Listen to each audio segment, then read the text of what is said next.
So hi guys and welcome back to another video. In today's video I'm gonna give you some tips in how to lay out your boards for architecture school. First off, we have hierarchy.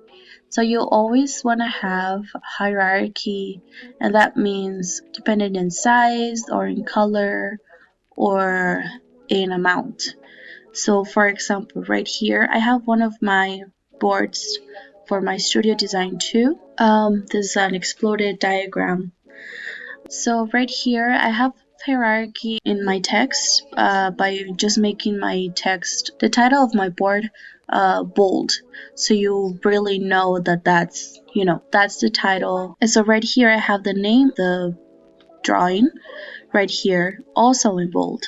So I wanted to denote those elements in my board because those were the most important. Speaking of text, also you want to have at most 3 sizes of text. This is because you don't want the viewer or your professor or your classmates to be distracted by various amounts of text sizes. So you really want to use only like 3 sizes. So as you can see, I have, the tags right here. It's one single size and it's the same size as my description box right here. And now I have another size right here, with the descriptions of the tags of the elements that are in the drawings. And I have another size for my titles. And this may not be as important, but I have another one for my name and for my information. Talking also about text, you really want to make sure that all of your grammar is correct. Speaking about colors, so you really want to choose only a certain scheme. If you can decide between colors or you don't know, you're not really sure about what colors go well with one another, you can just go to Pinterest and actually search for color schemes. So for example, right here they have a color palette. So right here, if you want to choose something like moderate, something like this, which could look very great on a board, you can only like download the picture and then transfer it to Illustrator. With the eyedropper tool, you just kind of choose the color in the picture so you can use it in your board. That's a useful tool if you don't want to have a lot of colors in your board. Be aware of your margins also. That's very important. Especially when you're printing, you really want to have a margin and this space.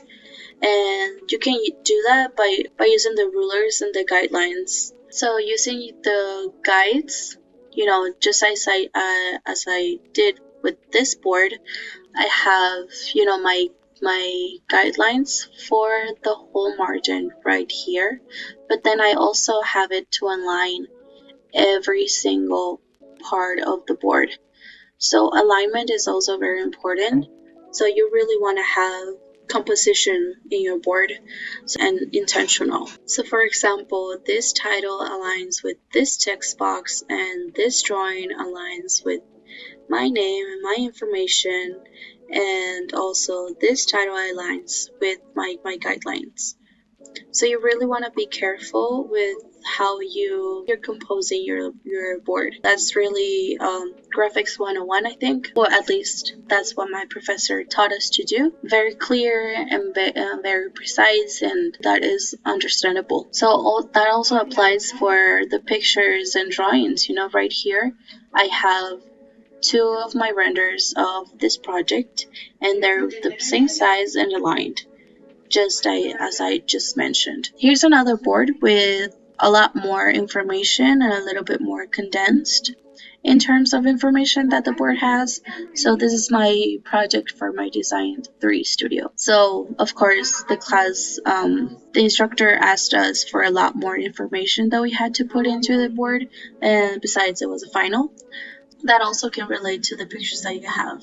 So you want to give hierarchy to your most important drawings and your most aesthetically pleasing.